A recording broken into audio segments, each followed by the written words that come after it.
Before I start this presentation, I would like to thank you for giving me the opportunity to present improving PCMH primary care practices during the COVID epidemic. My name is Ashley Kellison.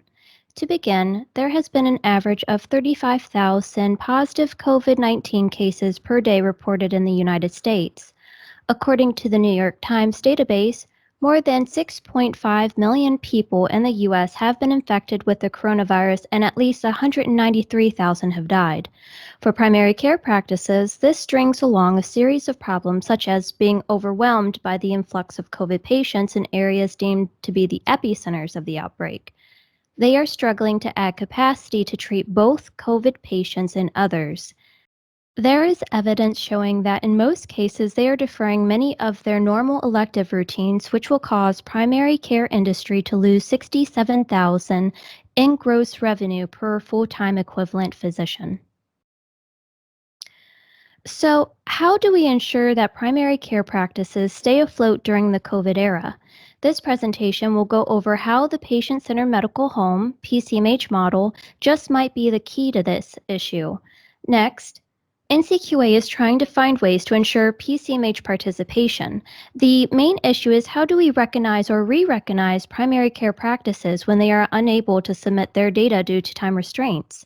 This could be due to office closures for practices administration services, or in some cases, for small clinician-owned offices, they do not have the capacity to gather evidence and put it together to submit it when they are trying to add COVID into the equation.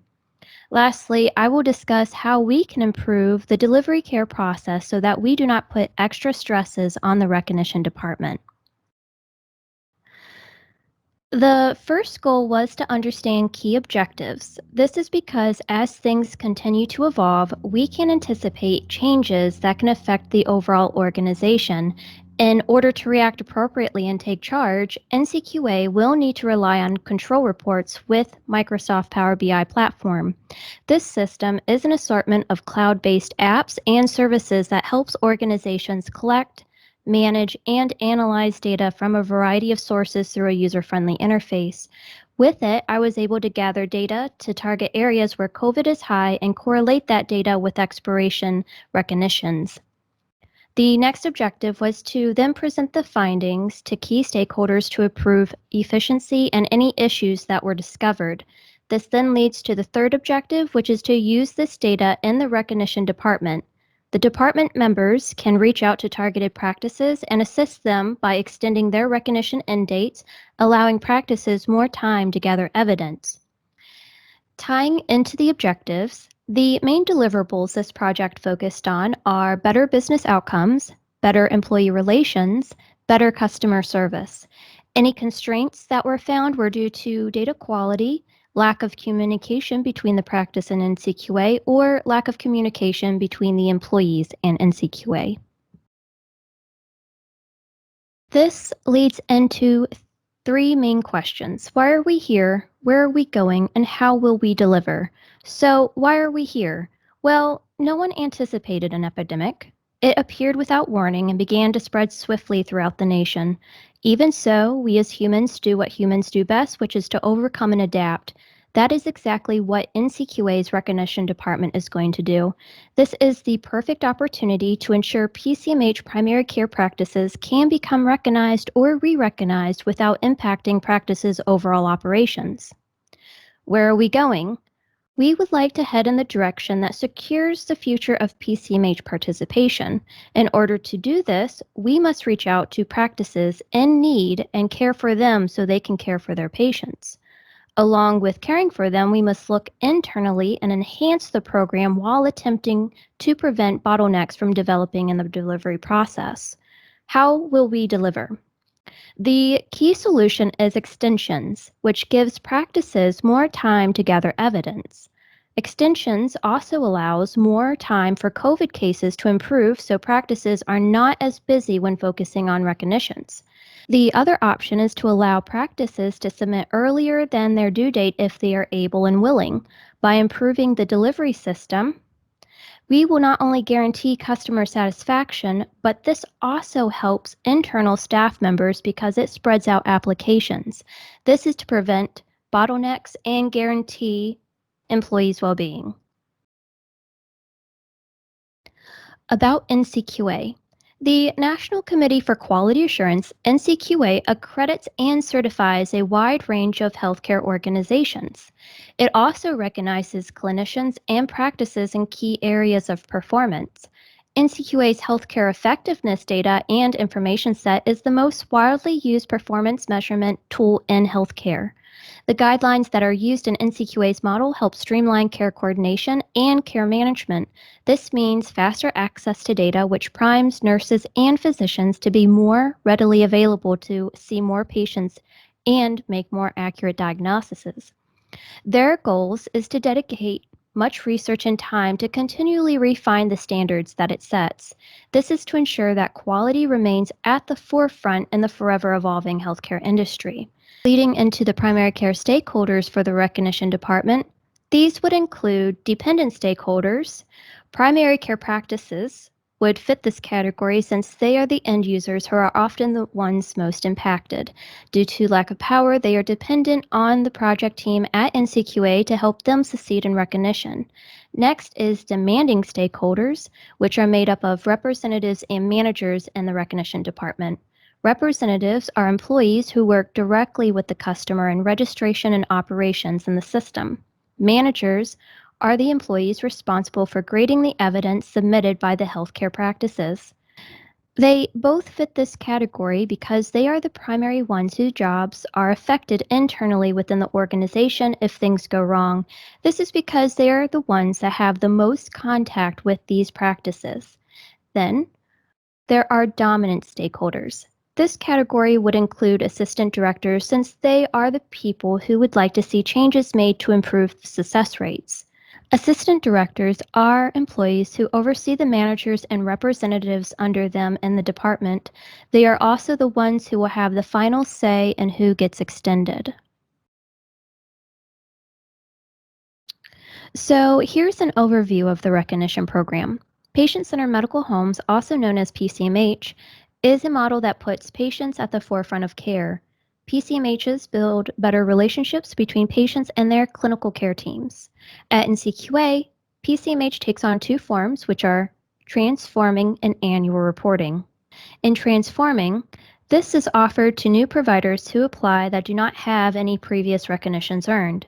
Since they are new to NCQA, they will be required to meet all 40 core components and earn 25 electives and criteria across 5 of the 6 concepts. These providers are given 12 months to complete the requirements and 3 designated check-ins. Check-ins are 2-hour mandatory virtual meetings that practices establish with an NCQA certified reviewer. If the customer exceeds a certain threshold point in the items met, they will be awarded recognition, which will last a year until they will need to come through again, which will be under annual reporting. So annual reporting is the accelerated version of transforming, in which the practices and clinicians can attest to the selected criteria for the year rather than submit evidence on everything.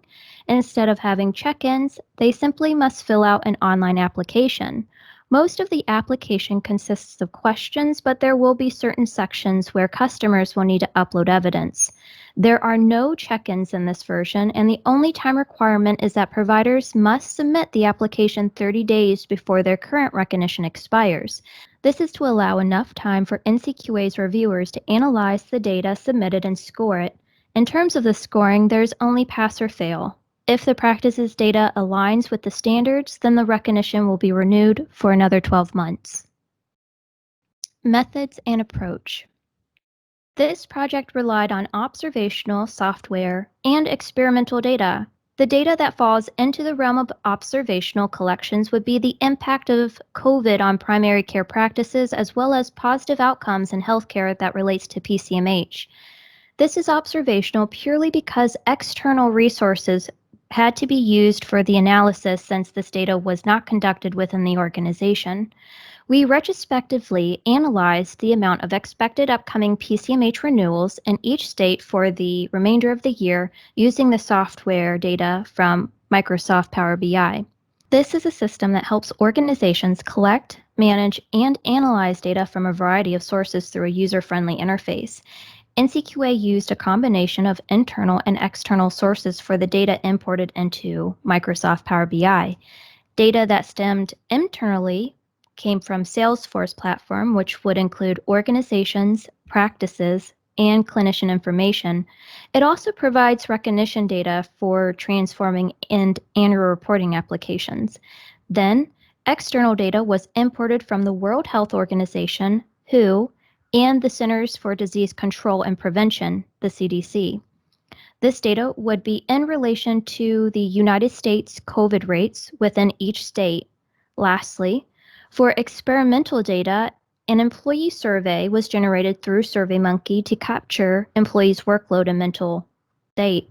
These surveys were submitted in a multiple choice selection format monthly from August through October to all employees who make up the delivery process for the recognition.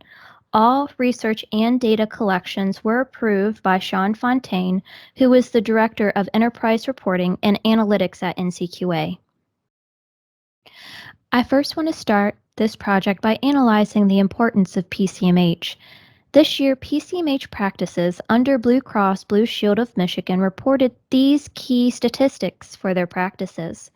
This organization reported that the main contributor for these scores is that patients in these PCMH practices have lower rates of hospital stays and emergency visits.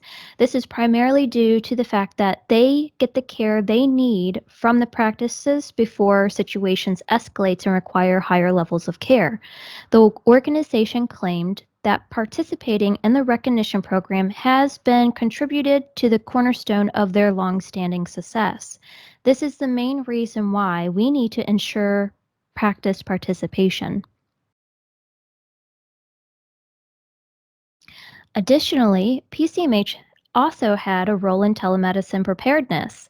Although office visits dropped nearly 60% in April, is that it pushed telemedicine to reach new heights in the expansion of care. This is surprising because no one expected practices to fully integrate over so smoothly and quickly as they did, since telemedicine is still a relatively new technology and concept. In fact, from March to the end of April, there was a surge in telemedicine use. Telemedicine visits shot up nearly 14% when COVID was at its peak, which is outlined in the line graph on the right. The map on the left shows the percentage of telehealth use throughout the nation. The success rates for the shift to telemedicine can be contributed to PCMH. This is because the principles behind the PCMH model offers a framework that enables physician practices to provide uninterrupted care during closures. Even the organization, MedNet One Health Solution, which is a PGIP participating physician organization based in Michigan, attested to the fact that it was due to PCMH that they were able to keep track of patients who were COVID positive and quickly activate follow-up support. It also helped them focus on patient communication. Tracking patients through follow-up support, communication, and technological interoperability is all part of the core components which make up PCMH. Moving into impacted practices, this map of COVID rates show which states are heavily impacted with COVID. This allows us to target which practices we need to extend or offer earlier reviews. The map identifies both current, sustaining, and transforming practices, comparing them against the infected COVID population. If you look, you will notice that the population of New York and New Jersey had to be excluded. This is because they had such a dense population that it would distort the map. The red color indicates areas where COVID is high, and some examples would include Louisiana, Mississippi, and Florida. Louisiana ranks first with 37,240 cases. Although Louisiana ranks first, Florida is actually the state that has the most upcoming expirations. Either way, both of these states will need to be looked at when extending recognitions. Now moving into expirations over the upcoming months, you will notice that there are two products listed, New York PCMH and PCMH. New York PCMH is essentially the same program and process as the normal PCMH. The only difference is that they are separated because they have a few specific data components that are required by the state of New York. So if we combine them, we would have 4,810 recognitions that would have to be renewed within the remainder of this year. Looking at the table, we would see that the most heavily saturated month for recognitions is December at 3,768. Comparing it to November, we would see that it almost has 5 times the amount. This should be investigated because this would be an opportunity to provide extensions to help not only the practices but also the employees, since here we can expect a bottleneck to form in the delivery process. In addition to collecting COVID and expiration data, information surrounding employees' well-being was also researched. A survey was sent out through SurveyMonkey every month from August to October to 10 representatives and 10 managers. When I first conducted the survey in August, there was a total of 653 evaluations that needed to be reviewed. The results for August showed that this month was rated medium in terms of workload stresses. Looking at the 985 reviews that was estimated for September, employees deemed this month as hectic. This data is important because it paints a picture of what workload amount is considered manageable. Over the course of the semester, identifying the importance of PCMH led to a concise conclusion that practices with recognitions had improved efficiency and coordination of care. For practices, this meant reducing practice costs as well as preparing them to switch their services over to telehealth. There was also evidence showing that patients received enhanced quality of care, which resulted in better health outcomes when visiting practices that were recognized. These are just a few reasons that prove PCMH participation is a significant factor for the stabilization of primary care and must be safeguarded. The first recommendation would be to focus only on the epicenters where COVID is most prevalent when offering to extend submission dates. Looking at the region rather than the entire state allows NCQA to target practices that need the most assistance. This also eliminates the need to extend practices in rural areas who are not as badly impacted by COVID. Extending practices' due dates give them a longer duration to work on the data as well as push their recognitions to a time when has improved. Along with extending recognitions, it would also be wise to offer earlier submission to practices that live in areas not affected by the virus. NCQA could offer an incentive to customers, like allowing them to keep their original expiration date. The earlier they submit, the more time they would have to work on their evidence the following year. Furthermore, NCQA needs to review December.